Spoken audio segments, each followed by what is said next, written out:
Can President Trump bring peace to Ukraine, advantage Putin in the peace talks? Because remember, viewers, you had the President of America go into these talks suggesting very clearly that it was Putin that won the war.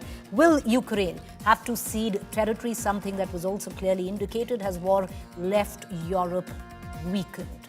I want to cut across to our guest this evening. Peter Taylor, Director, Institute of Development Studies, Brighton, UK, joins us. Meera Shankar, former Indian Ambassador to the United States of America. Raymond Vickery, Senior Associate Chair on India and Emerging Asia Economic Center for Strategic and International Studies, Washington, D.C., US. Well, I'd like to begin this debate with Mr. Taylor. Mr. Taylor, the sheer fact, even though the Alaska summit didn't quite come to anything in terms of a takeaway, but the back-to-back meetings that we're witnessing right now in the White House with Mr. Zelenskyy, then you have the European leaders. Do we at least see a narrowing in of the conflict and maybe some resolution soon? Well, thanks for having me on. It's great to see momentum towards achieving peace. I think that's very important, and it's good to see as well leadership from the United States. Of course, that's not surprising given that achieving peace in the Ukraine was one of President Trump's campaign promises. So it's of course proved much harder to achieve than he anticipated, and we're still not there. But it's really important now to keep focus and attention on moving forward, because there is momentum. We could see a very different tone in the meetings yesterday compared to the previous meeting when President Zelenskyy had that famous encounter in the Oval Office. And I think we saw yesterday a completely different approach, a very coordinated approach, strong support, of course, from the presence of the European Union and this coalition of the willing, which is now 31 countries from the European Union and British Commonwealth countries. And so we can see that level of support and a real push towards achieving peace. But the journey is still on. There's still a lot of detail still to understand about what would be the actual conditions. As you said, issues around land and what kinds of reparations would be involved are still to be debated. But of course, we hope very much, strong public support, both in the UK and across Europe, for a resolution and to see real positive progress towards that. You know, the next path to it, to any movement ahead, Mr. Taylor, would possibly be with what Mr. Trump's next objective is, to hold not a bilateral but a trilateral. While you've had Zelenskyy quickly agree to it, Moscow has been very non-committal on it. Would you reckon that is important for any breakthrough? Yes, I think there are a number of things which are going to be important. As we've heard, especially from the representatives of the European Union and from President Zelenskyy, a ceasefire is an absolute priority, because that really is needed very urgently to stop the rates of casualties and deaths. Even yesterday, whilst the talks were taking place, there were attacks taking place which led to people dying in Ukraine. And clearly that's a major first step which needs to be secured. So I think that's something that I'm sure everyone is going to really push for.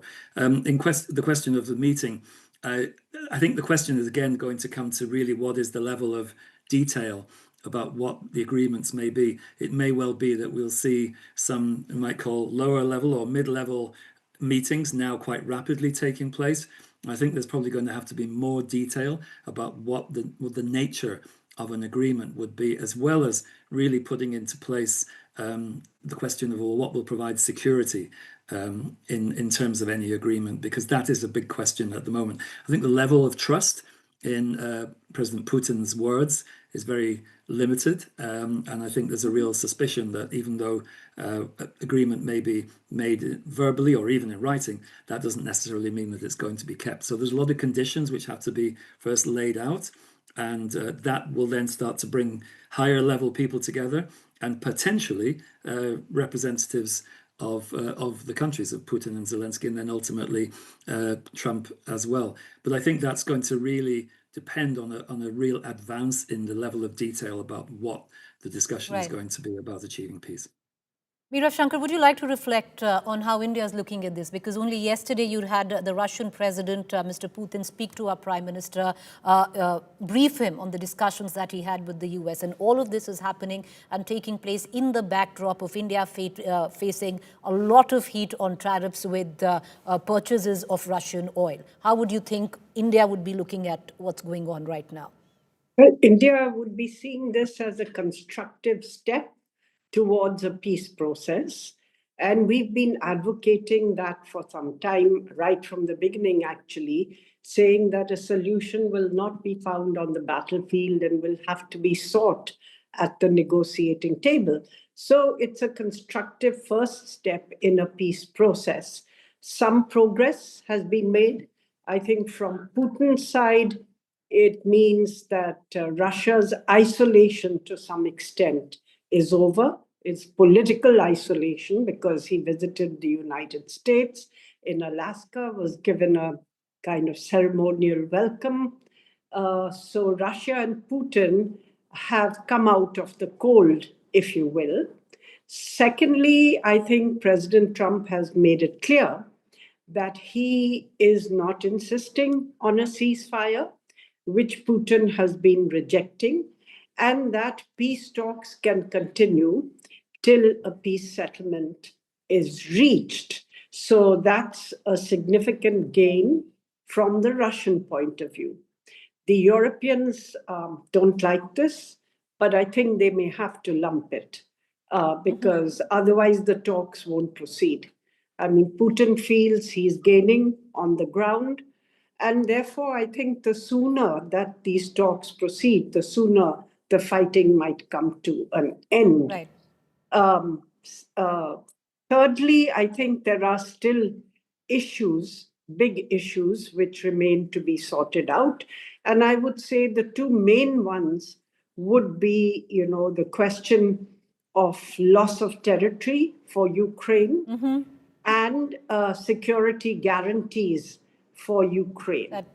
That the European leaders have asked, right? Yes. Well, it's not the European leaders. It will have to be part of any agreement because Ukraine will want security guarantees. And Russia, of course, has said that its legitimate security interests must be addressed. And this has been accepted. And that includes no NATO membership for Ukraine. That has been the principal demand of the Russian side. And the second, as Putin says, is restoration of a fair balance of security in the European sphere and in the world. So this is quoting Putin and what he said.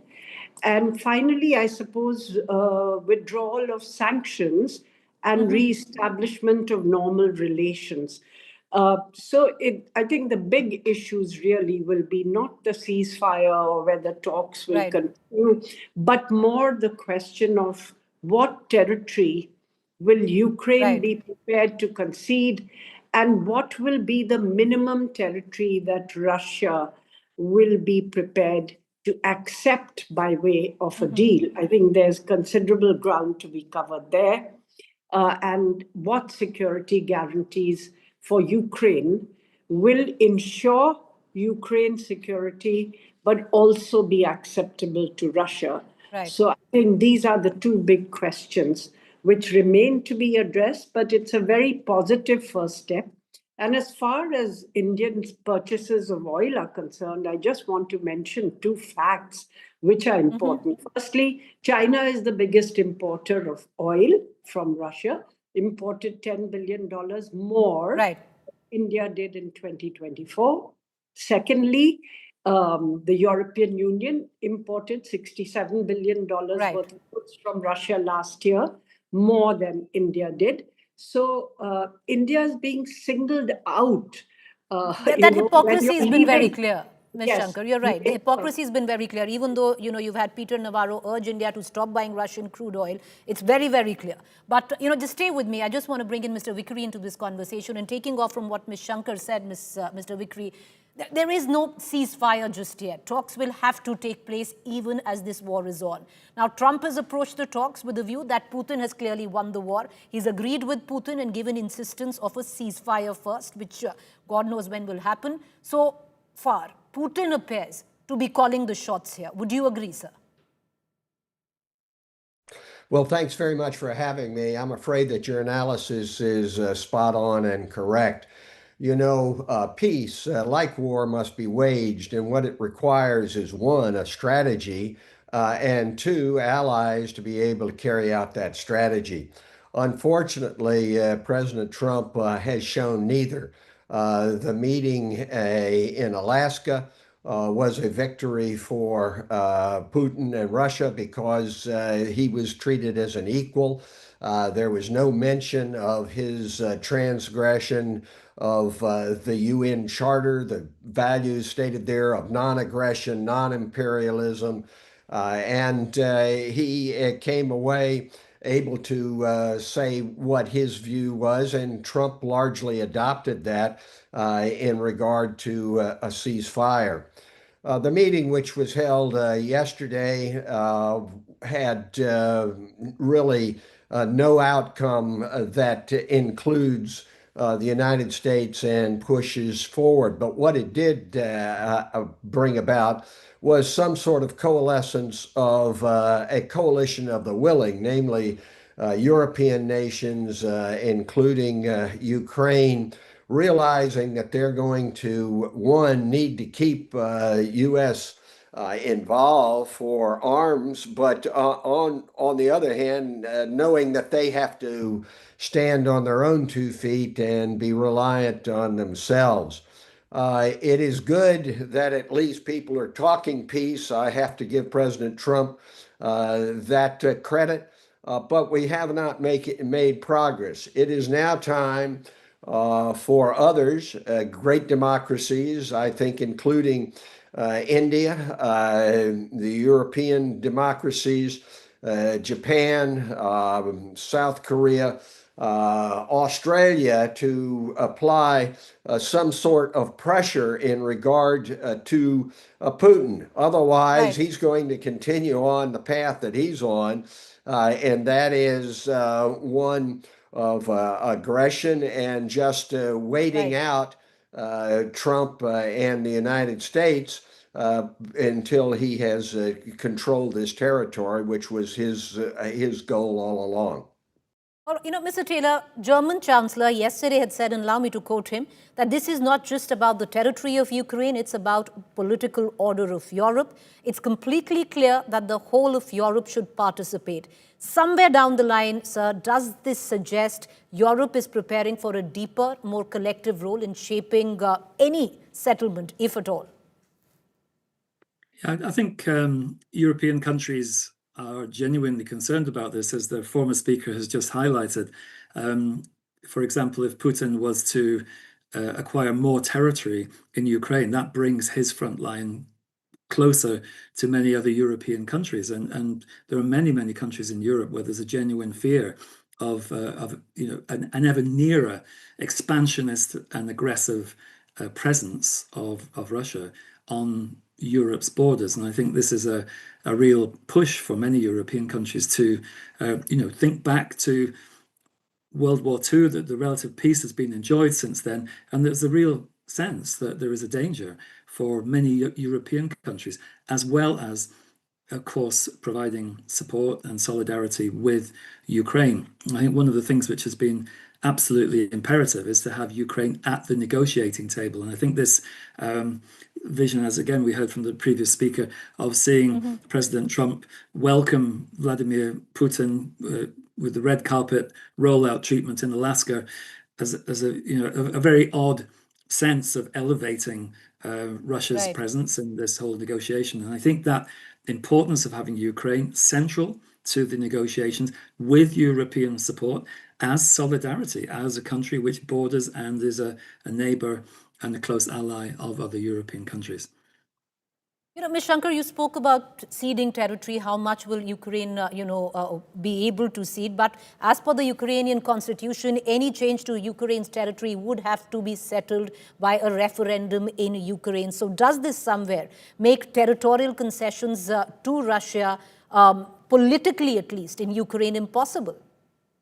I think I won't use words like impossible at this stage, because then you already look at an impasse, very quickly.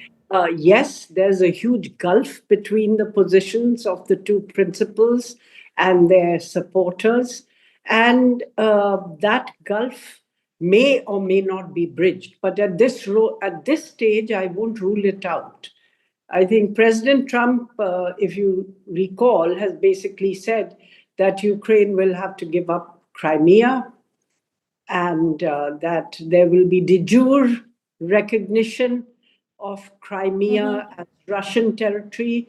On the other four provinces, I think the Russian position is that they want Ukraine to withdraw from the four provinces, and for Right. those provinces to be also recognized as de jure.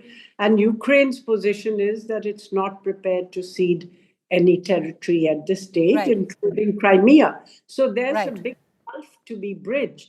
But that's Right. what the peace process will be Is all about. Right. Mr. Vikri, to bring you back in, now Trump says a bilateral meeting between Putin and Zelensky will take place first, which can later become a trilateral. All this looks quite far away, at least right now, even though President Trump wants it within the next couple of weeks. It looks implausible, at least as of now.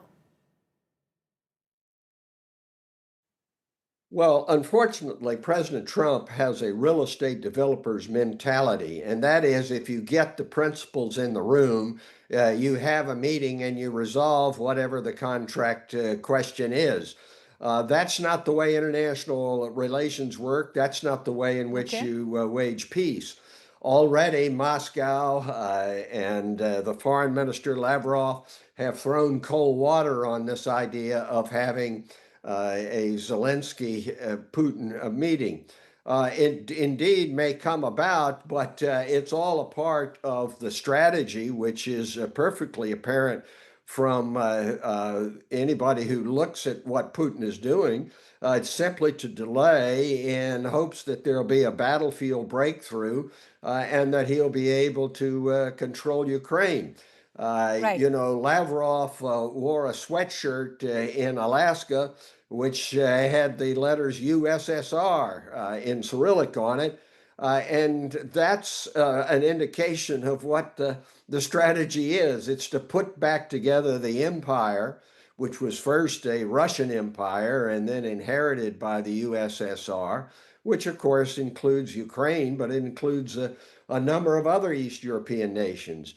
So it's time for great democracies like India, and as I say, Europe and others, to look at what can be done to restore the principles and values upon which international peace has been largely kept since World War II. And that is non-aggression, non-imperialism, and being able to go forward with a respect for human rights. One quick and the rule of question, law. Mr. Vikri, before we close this Putin debate. Now, European leaders, have sought security guarantees for Ukraine, very similar to what I believe is Article 5 of the NATO treaty, which would clearly mean any attack on Ukraine will invite retaliation from NATO countries. Today, you have the President of America clarify in an interview that it can't be NATO. Trump has added that US troops won't be stationed in Ukraine. Has he once again thrown Europe under the bus somewhere?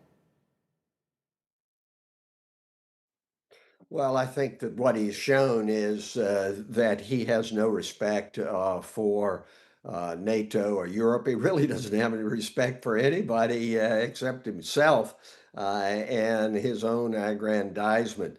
So under the bus would be a metaphor. But I think that what's going on here is that the European nations, India is very much involved in trade and in the exchange of people back and forth. That there are ties with Europe, with the UK, and so all of the world has a stake here. Unfortunately, this approach of Donald Trump, that he's the great man, he's the great real estate developer, he goes in and makes a deal, just does not work. And it's not going to work in this situation either, I fear. Okay. But it's much better to be doing talk than war, particularly when you have nuclear armed countries involved. Fair point, sir. We're going to leave it at that. I appreciate all our three guests for joining us this evening. It's something that we would be discussing in days to come. We'd love to have you back again.